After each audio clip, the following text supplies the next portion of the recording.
राम नाम सत्य है, राम नाम सत्य है, राम नाम सत्य है, राम नाम सत्य है।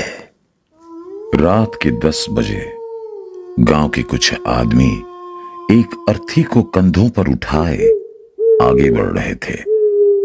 फरवरी की ठंड और गहरे अंधेरे में 10 कदम की दूरी पर क्या है ये भी ठीक से नजर नहीं आ रहा था।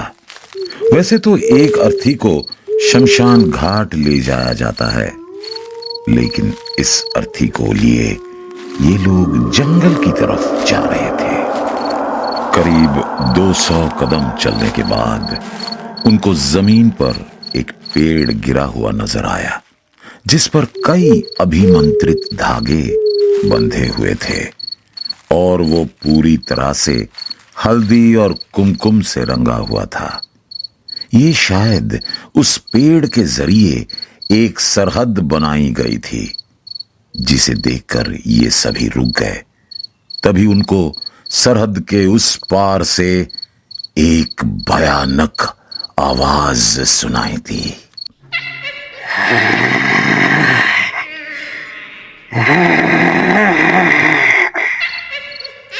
जिसे सुनकर उन्होंने उस अर्थी को जल्दी से सरहद के उस पार फेंक दिया और तेज रफ्तार के साथ वहां से निकल गए। नंदिनी मायांक से शादी करके अपने ससुराल आई थी। ससुराल में सभी को नई बहू बहुत पसंद आई, लेकिन जैसे जैसे 6 महीने गुजर गए और नंदिनी प्रेग्नेंट नहीं हुई, तो मायंक की मां पल्लवी का स्वभाव बहुत बुरा हो गया। मैंने तुझसे कहा था ना कि शहर की लड़की से शादी मत कर। मुझे पता है इसी ने तुझे कहा है कि इसे मां नहीं बनना। अरे सजना सवरना तो इनका सबसे ज्यादा प्यारा होता है। बच्चे की जिम्मेदारी इनको बोझ लगती है। नहीं माँ जी, मैं तो खुद माँ बनना चाहती हूँ। आप जैसा सोच रही है वैसा कुछ नहीं है। तू ज्यादा ड्रामा मत कर।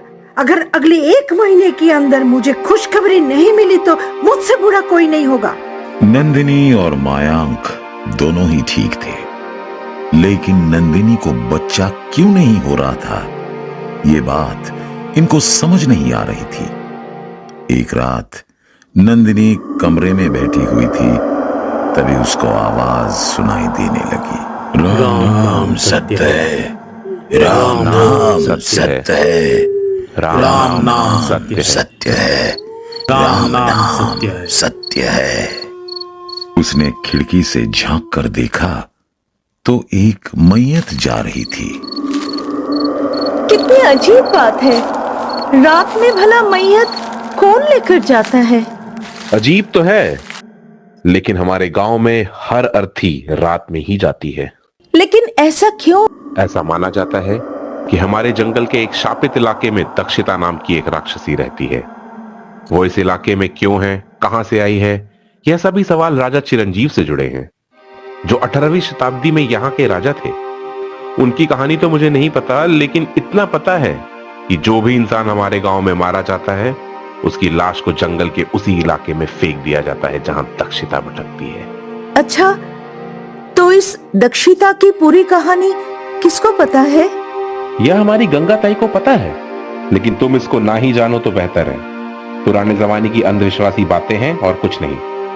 नंदिनी को न जाने क्यों उत्सुकता हो रही थी कि वो दक्षिता के बारे में सब कुछ जाने। कुछ दिन बाद नंदिनी मायांक के सोने के बाद उठी और दबे पांव स्टोर रूम में चली गई। उसी समय गांव के 2 आदमी एक पेड़ के नीचे बैठे हुए बातें कर रहे थे। यार 30 साल उम्र हो चुकी है, अभी तक किसी भी लड़की को हाथ तक नहीं लगाया। सही समय पर शादी हो जाती तो जिंदगी कितनी अच्छी होती। हाँ यार, अपनी तो जिंदगी शुरू से ही झंड रही है। तभी उन दोनों को एक भयानक हुंकार सुनाई दी।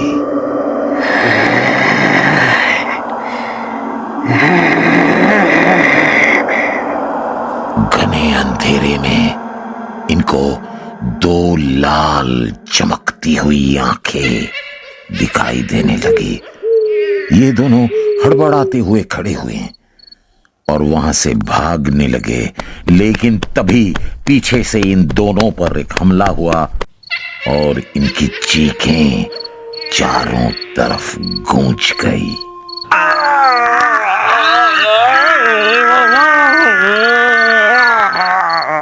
तकरीबन 2 घंटे बाद नंदिनी अपने कमरे में वापस पहुंची।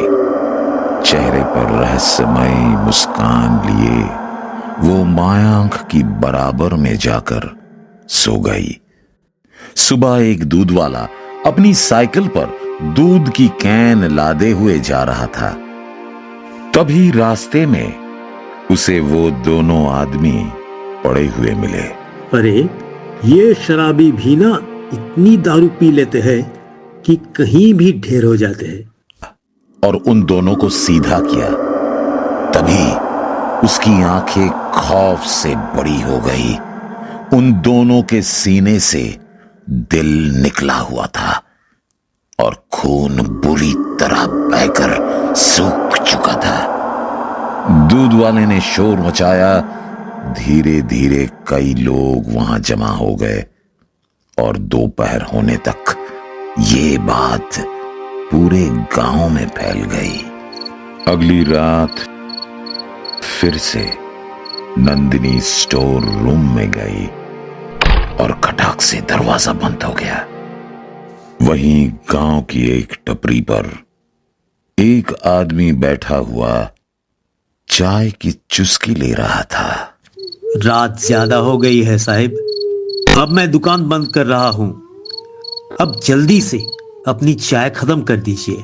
अरे क्या आफत है यार, रात तो अपनी है, हैं? घर जाकर सोना ही तो है ना। अरे बैठे रहो थोड़ी देर। ये कहकर उस आदमी ने चाय की एक घूंट भरी। तभी उन दोनों की नजर सामने लगे बरगद के पेड़ पर पड़ी, जो बहुत जोरों से हिल रहा था। हवा नाम को भी नहीं थी, लेकिन ये पेड़ इस तरह से क्यों हिल रहा है, ये दोनों इसी सवाल में उलझे थे। तभी एक बेहद भयानक राक्षसी पेड़ से उतर उन दोनों की तरफ भागी आई। उसके शरीर की रंगत हरी थी, आंखें लाल लाल चमक रही थी, नाखून बहुत लंबे थे। उसने उस आदमी पर छलांग लगाई और एक ही पंजे में उस आदमी का दिल निकाल लिया। ये मंजर देखकर चाय वाले का दिल दहल उठा। वो बहुत ही भयानक तरीके से उसका दिल निकाल कर खाने लगी। चाय वाले का शरीर सुन्न पड़ गया था। उसकी हिम्मत भी नहीं थी कि वो वहां से भाग निकले। वो अपनी फटी आंखों से उसको देख रहा था।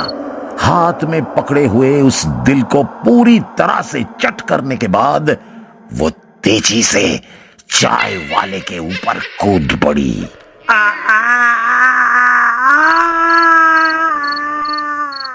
अगली सुबह फिर से 2 इंसानों की मौत की खबर से गांव में डर का माहौल छा गया था।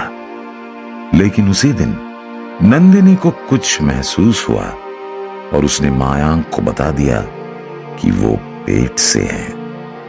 अब घर में सभी बहुत खुश हुए और पल्लवी ने भी नंदिनी को खूब प्यार जताया। नंदिनी का पेट धीरे धीरे बढ़ने लगा था और गांव में मौतें भी लगातार हो रही थी। इसी बीच नंदिनी का देर रात स्टोर रूम में जाकर घंटों बिताना भी जारी था। एक सुबह गंगा ताई की लाश घर के गार्डन में पड़ी मिली।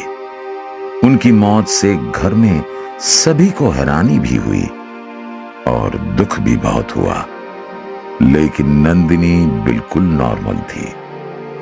उस रात गांव के लोगों ने वहां के सिद्ध बाबा गुरु ब्रह्मानंद के साथ एक बैठक की, जिसमें मायांक और उसके पिता भी मौजूद थे। गांव में रोजाना उसी तरह से कत्ल हो रहे हैं जैसे हमारे पूर्वजों के समय दक्षिता किया करती थी।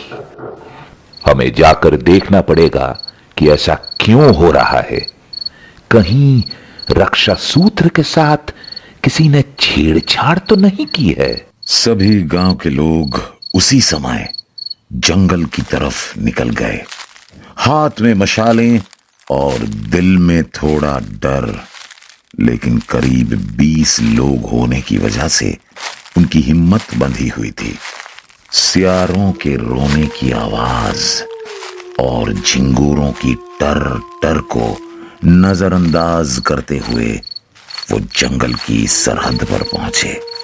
उन्होंने पाया कि वो पेड़ अपनी जगह से हटा हुआ था और उस पर अभिमंत्रित धागे भी तोड़े जा चुके थे। उसे इतना ही हटाया गया था जितने में से कोई इंसान आराम से उसके पार निकल आए। इसका मतलब है किसी ने दक्षिता को आजाद किया है। लेकिन गांव का कोई आदमी भला ऐसा क्यों करेगा? पिछले 14 साल में तो ऐसा कुछ नहीं हुआ। तभी सामने से एक सफेद रोशनी उत्पन्न हुई और सभी को एक बूढ़ी नजर आई। गंगा ताई, आप तो मर चुकी हैं। हाँ, मैं मर चुकी हूँ, लेकिन मेरे सीने में एक राज दफन है जिसको मैं बताने आई हूँ। एक रात जब सब लोग सो चुके थे, तब नंदिनी बहू मेरे पास आई थी। गंगा ताई, क्या आप मुझे बता सकती है कि जंगल में घूमने वाली दक्षिता की क्या कहानी है? ये बात 18वीं सदी की है। राजा चिरंजीव पड़ोस की राजकुमारी मंजूषा को किसी भी तरह अपना बनाना चाहते थे, लेकिन कई बार उनके राज्य पर हमला बोलने के बाद भी जब उनकी जीत नहीं हुई तो उन्होंने तंत्र मंत्र का सहारा लिया। उन्होंने 40 रातों तक एक क्रिया की जिसके फलस्वरूप दक्षिता नाम की राक्षसी का आगमन हुआ।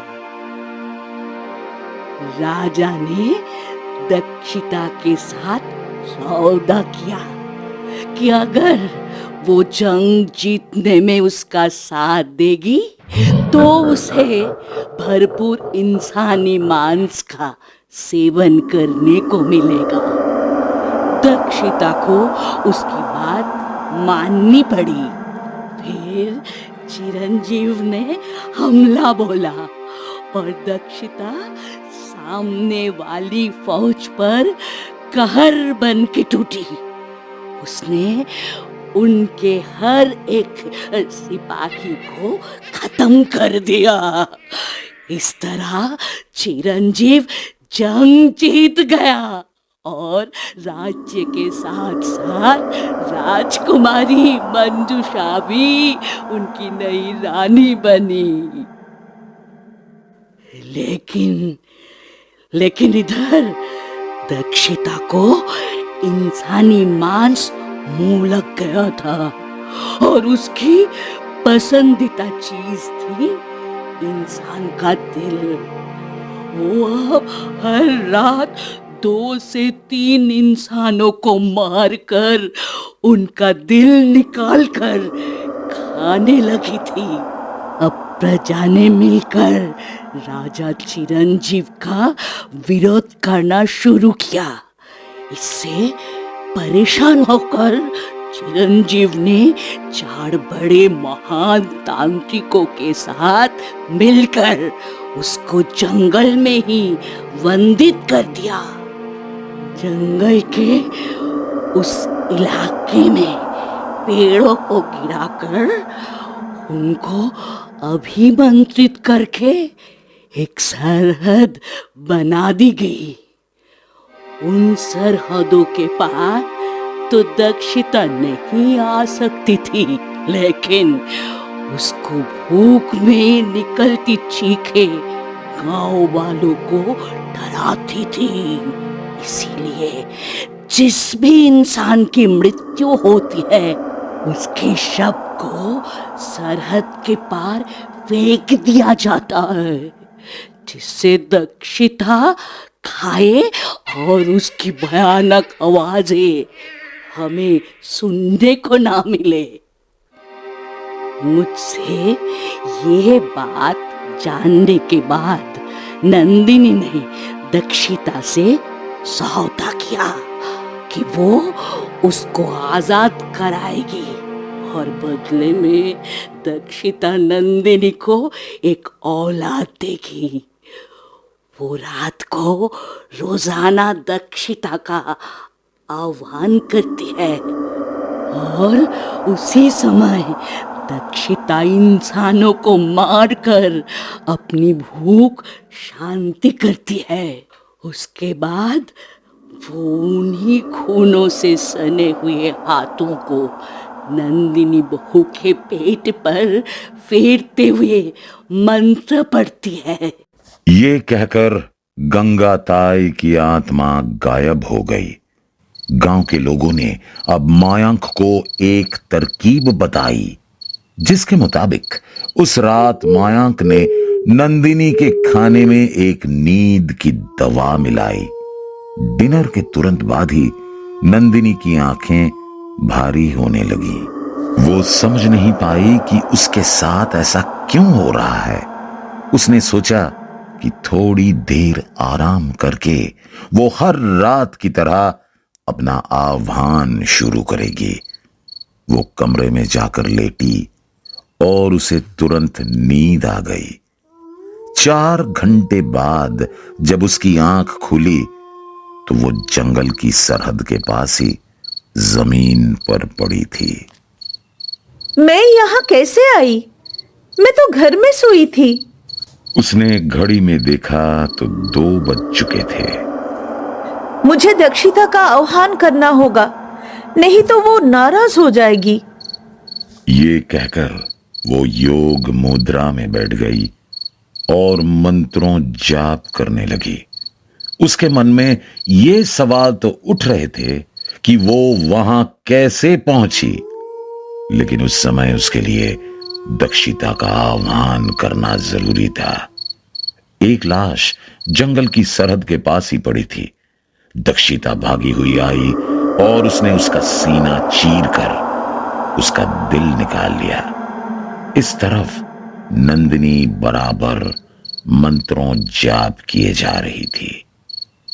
नंदिनी, नंदिनी। उसने आंखें खोली तो सामने से दक्षिता आती हुई नजर आई। दक्षिता के हाथ खून से सने हुए थे। टिप टिप करके बूंदें जमीन पर गिर रही थी। उसे आता देख नंदिनी जमीन पर बिल्कुल सीधी होकर लेट गई। दक्षिता उसके करीब आई और अपने खून से सने हुए हाथ से उसका पेट सहलाने लगी। वो इसके साथ साथ कोई मंत्र भी बुदबुदा रही थी। तभी एक शोर हुआ, जल्दी से आगे बढ़ो, यही ठीक समय है। ब्रह्मानंद जी, मायांक के पिता और गांव के कुछ लोग जो अब तक छिपकर ये सब देख रहे थे, वो सामने आए। 4 आदमी अपने हाथों में देवी मां का त्रिशूल लिए हुए आगे बढ़े और उन्होंने दक्षिता को चारों तरफ से घेर लिया।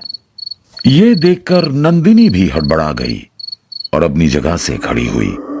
मायांक ने उसका हाथ पकड़कर उसको अपने पास खींच लिया। जाने दे मुझे, जाने दे मुझे, दूर हट जाओ मुझसे। दक्षिता उन लोगों पर हमला भी करना चाहती थी, लेकिन त्रिशूल की वजह से उन तक नहीं पहुंच पा रही थी। वहीं ब्रह्मानंद भी अपने गले में कई रक्षा सूत्र, सिद्ध मालाएं डाले, हाथ में गंगा जल का कमंडल लिए हुए दक्षिता की तरफ बढ़े। उन्होंने कुछ मंत्रों को पढ़ते हुए अपने कमंडल से गंगा जल निकाल कर दक्षिता पर फेंका।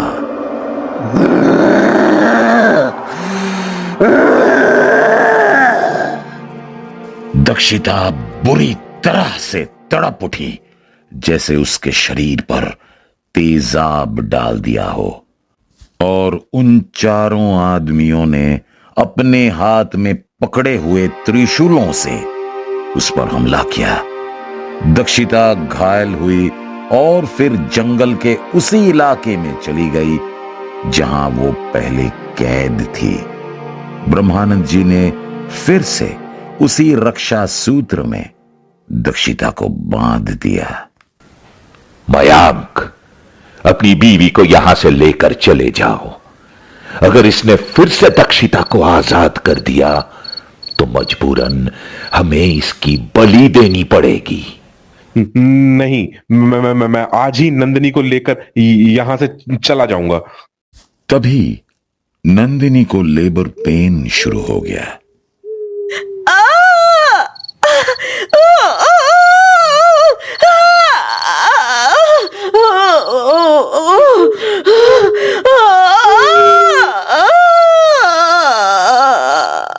ऐसे में मायांक को नंदिनी को लेकर घर ही जाना पड़ा। गांव की एक बूढ़ी औरत ने नंदिनी की डिलीवरी कराई और उसने एक बच्ची को जन्म दिया। अरे बाबा, मुबारक हो, लड़की हुई है। बच्ची के जन्म से घर में सभी को बहुत खुशी हुई।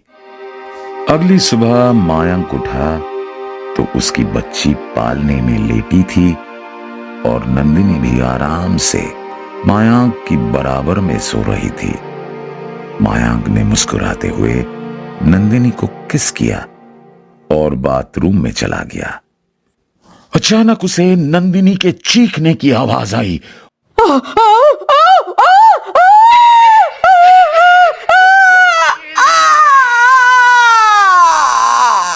वो हड़बड़ाया और बाहर भागा।